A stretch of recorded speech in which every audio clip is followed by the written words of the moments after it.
Purpose and meaning. This is that deeper layer in marriage where you get to explore the meaning of having been brought together as a couple and how you want to impact the world, how you want to create legacy, the value that you leave behind you as your life comes to a close. The Marriage Podcast for Smart People is designed to help busy couples like yourselves move away from conflict and unhappiness to build a marriage you'll love today and treasure for a lifetime. This podcast is made possible by listeners like you. Learn how you can help save marriages, prevent divorces, and keep families intact by going to oyf.support.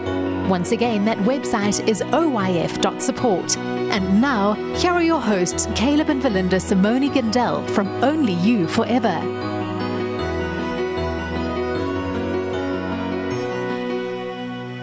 Welcome to the Marriage Podcast for Smart People. If you want to build a thriving, passionate marriage, we've got the research, the truth, and the answers you're looking for. We have an inspiring episode for you this week. This is episode number 150, and today we're going to be talking about creating purpose in your marriage. Hey there, before we get started, if you missed last week's episode, we discussed remarriage after bereavement. So that's worth going back and checking out. That was more of a think on our feet kind of thing. Interesting. Anyways, make sure you hit the subscribe button too, so you don't miss any upcoming shows from us. Mm-hmm. If you're struggling with your marriage, we offer sound research-based advice. And most of all, we offer hope.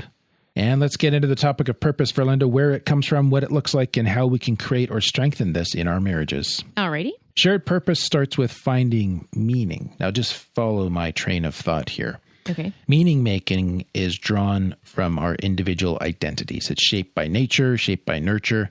Once we're married and begin to have repeated interactions with our spouse, the interaction formulates a more stable sense of self, of who I am, of who you are. So my relationship to you then as my spouse, that modifies my identity. Oh, okay. We begin to shape each other's personalities.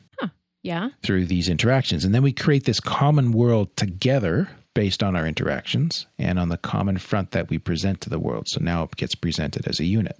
Okay. Now, meaning starts with your shared story, the story of how you came together as a couple. And I see this in our lives, right? Even apart from how you came together, but you have to explain your life sometimes to other people. So just over a year ago, we were preparing to leave on a year-long trip with our travel trailer. And having created this vision ourselves and then having to explain it to others confronted us with the need to make meaning or have some sense of shared purpose in the trip. Right. So having to explain yourself and rationalize what you're doing prompts this process, right? And I think that any major life transition for a couple is going to result in this process of making meaning out of who you are, what you're doing, and why you're doing it. Yeah. But I think this particularly comes at the start of a marriage because in its early stages, couples have to create this shared sense of identity and have to create a sense of meaning to their relationship. They're bringing their individuality together, but they're also creating a new jointly developed meaning. And this helps the couple make sense of their relationship, and it also makes the future seem more stable and certain. They understand why there's a we and us. Okay. That makes the future more stable and certain because there's an explanation for our coupleship.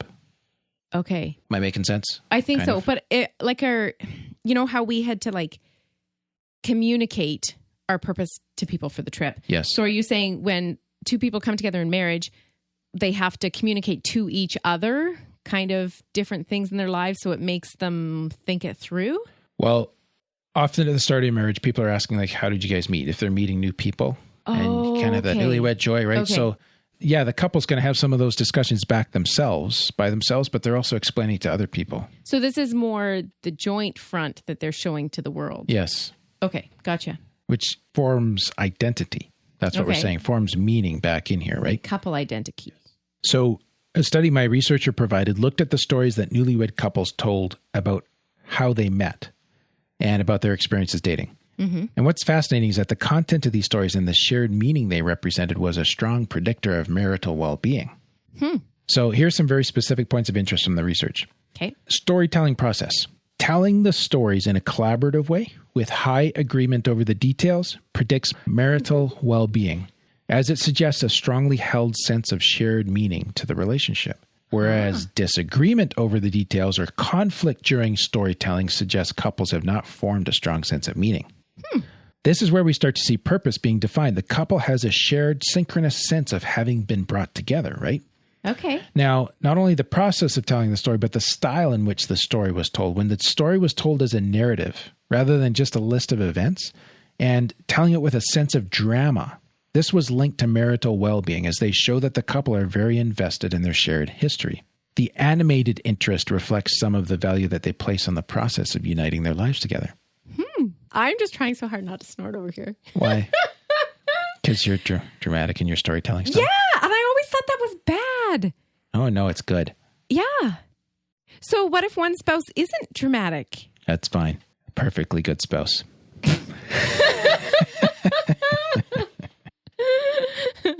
Okay. I'm dramatic on the inside.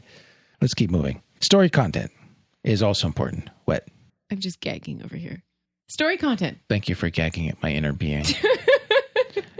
Attributing tensions and difficulties to factors outside the couple, Yeah.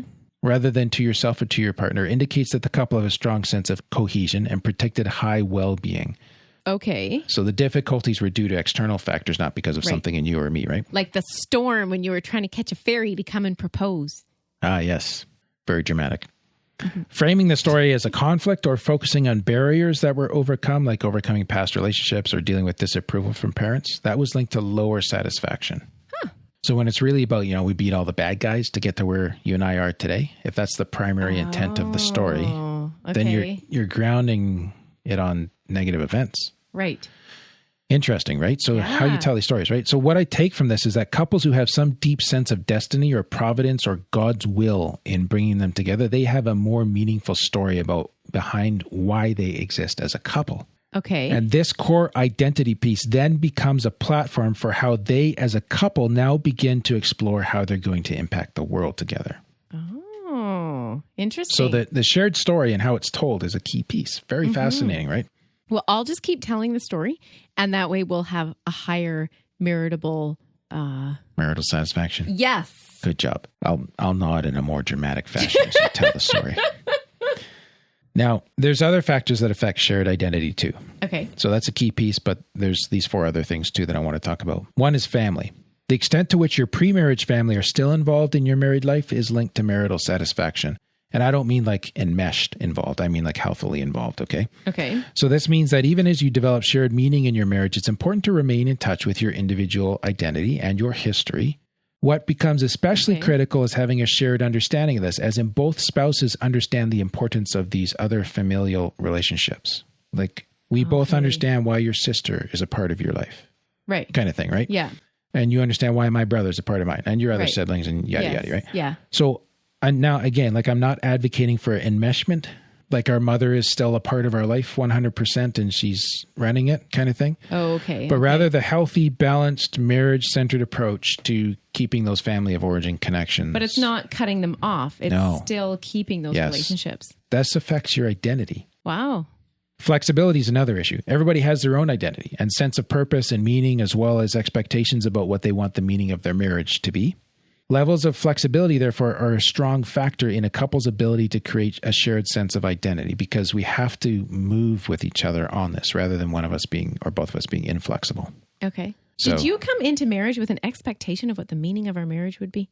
Like, I never even thought of that. Well, I think you do at some fundamental level, like that we're going to be, even like I think something that we had. Yeah. I mean, yeah. We wanted to be a positive influence in the church that we were in. Okay. Yeah. So I'm not saying this has to be like a Magna Carta, like some profound statement that you have to write, but I'm just saying that's in there, right? Okay. Yeah. I get it now. Yeah. Romantic versus companionate love. This is interesting. Couples whose shared meaning, and this was measured using the stories they told about each other, but where that shared meaning was based mostly on positive relationship qualities, such as intimacy, satisfaction, and commitment, they were more likely to have satisfying and stable marriages. No surprise. Yeah. This was not true for couples whose identity was based mostly on passion and romance. Huh.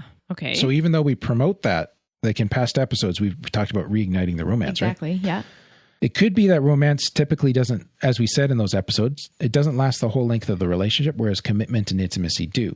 So it's more important to have this abiding piece in here and then bring the spice back in. Yeah, because you want that too. You do. Now, there's also, the 4th one is positive and negative meanings. Newlywed couples are influenced by each other's negative views of marriage. This is really interesting. So the couple comes to marriage with things that they believe that would make a marriage bad, and they don't want to do those things. Okay. Because they're not as influenced by each other's positive views of what a marriage should be like. It's like they come into a marriage with a clear idea of what a shared marriage identity should not be like, but working out what it should be like, that takes longer. Okay. So at the start, there's more of the strong, well, we don't want to be like that. Right. And then as they're moving through life together, they're figuring out what they do want it to be like. Oh, yeah. It's interesting that it comes in like in that order. Yeah. Yeah. So this is identity, right? And this is the basis on which now you create meaning and purpose, right? So that's where, just to keep this in context. Now, once again, we have a bonus exercise for our much appreciated supporters. It's a downloadable PDF file. If you want to get serious about finding purpose in your marriage, this is what you need. Having purpose, a raison d'etre, as we call it in Canada sometimes. That sounded pretty impressive. Just makes life a fuller experience. And when you do this exercise, the first part's a fun review of how you came together, but then it goes deep with working through joint life goals, getting those aligned, and more. Downloading this will definitely help you take this part of your marriage much deeper. And you can get this by becoming a patron of the Marriage Podcast for Smart People. We'll just take a quick 60-second break to tell you more about that. What happens when the fairy tale marriage meets reality? Too often, high expectations lead to disappointment, communication breaks down, and the struggles of day-to-day life become overwhelming, leaving you feeling lost and without hope. Unfortunately, marriage does not come with an instruction manual. Marriage troubles are deeply personal and can take a toll on you, your spouse, and your family. Counseling can be expensive and divorce is very costly. It doesn't have to be this way. Caleb and Verlynda understand your pain and frustration. Their mission is to help save as many marriages as possible, and to date, thousands of couples are helped through their weekly podcast. But the most important marriage they want to help save is yours. With a minimum of a $10 investment a month, you gain access to exclusive bonus content and valuable information to help you succeed in your own marriage. Learn more about saving marriages and how you can help at oyf.support. That's oyf.support.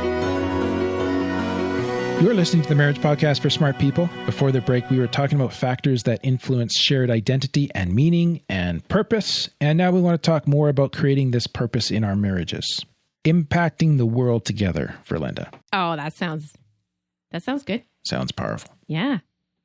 So one of the more prominent ways that we see couples living out shared purpose is through joint ventures, doing some major project together. Okay. This podcast is an example of a joint venture. Okay. I'm not saying everybody should do a marriage podcast. In fact, I'd rather you didn't.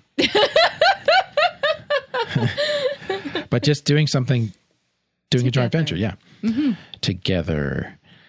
Now, when it's business-based, this joint venture, the research reports that the love bond between couples grows stronger over time as they are involved in joint business ventures. Part of the basis of this is that they're creating shared experiences in more parts of their day, which increases intimacy. Okay. And there may be complex combinations of work and family roles and dynamics in all of this, but these couples typically show the following qualities. They have strong family values. They have high levels of mutual trust and confidence in each other's abilities. Huh. They have strong commitment to equality in the marriage. Okay. Now, of course, the joint part of the venture doesn't need to look like each spouse taking on half of the responsibilities in the business or in the venture. Sometimes one spouse is running the business and the other's contributing in other ways, such as household management, networking, or making connections for the business, or providing spousal leadership for the business, like acting in an advisory role. Okay. Now, this isn't the only way to create purpose in your marriage, but it is one way that you can. And I typically see this type of joint venture as either having meaning intrinsically, like it's something that is helping the couple create the lifestyle they want for themselves and their family. They're doing it for within their own coupleship. Or it could be having meaning extrinsically. It's a venture that has a social impact on the world around them. It's their way of reaching out. Okay. Yeah. I'm not saying one's better than the other. Right. I'm just saying it usually has this meaning one way or the other, right? It has a meaning to it. Yes. Yeah. This podcast, this joint venture is more that external one. Right. But as we're thinking about this and we're talking about joint venture and business comes into the slot like a lot, can we also think about joint ventures that don't have a commercial side even? Okay. Even impacting yourselves financially to create a lifestyle that you want, right? So it might impact you negatively, you mean? No, Well, I'm just saying it doesn't need to have a impacting it monetary, it doesn't have to have a monetary purpose. Oh, okay. Yeah. For example, it could look like involvement in your local church and serving the church itself or the community through the church. It could be direct involvement in community activities of other sorts. It can also be just being involved in local community boards, like a school committee, or involved in 4-H, where you're having a positive influence on kids' lives. Like there's so many possibilities here, right? But doing it together is kind of the key. With shared purpose, one person might do it and the other will play a supporting role, or you may do it together. It doesn't mean that you both have to be shoulder to shoulder in the activity. But it's the joint purpose that creates the meaning. You could be shoulder to shoulder, but it's the joint purpose. Okay. Sometimes it's going to look like you sharing equally in the activity. Other times it's going to look like one spouse taking care of things at home or kids so that he can free his wife up to go do something purposeful. So he's joining with her in that way. Right. Or vice versa. Yep. Even though they're going to be separated that evening, it's still an activity with shared purpose and meaning because they're both investing in it. It's costing them both something. Okay. Yeah. Right? Yeah. Now, another place for shared meaning is parenting. So for those that are able to have children, raising a family is one of the most significant ways a couple can find meaning together and have a lasting impact in the world. Parenting, from the research, it has both positive and negative effects on life satisfaction. Okay, so we're not making this all rose-colored here. Yeah. It can actually decrease your day-to-day satisfaction, especially when children are young, due to restrictions on your freedom, increased pressure, and just the demands of chasing toddler around. Okay, today it decreased my day-to-day satisfaction. Okay. However, did you want more empathy right there? Yeah, I was dismissed, but that's okay. Oh, you can come back. It must have been very difficult for you today. Oh, Caleb. Yeah. Should I proceed? Yes, you should. Okay. But I'm just saying, like, it's true. It's not always. This is true. Like, we're not being unrealistic here or delusional. It's, it's frustrating. Sometimes it's just hard. But I think being, like, the doing it together, the joint. Yeah. I can't remember the good words you used, but, like, that makes a big difference. Yeah. And overall, too, like from the research here, levels of life meaning are much higher for those with children than those without. Really? Huh. And couples with grown-up children living away from home have both high day-to-day satisfaction and high life meaning. Interesting. Yeah. It's too bad it says grown-up children. I was thinking of boarding school for a moment there.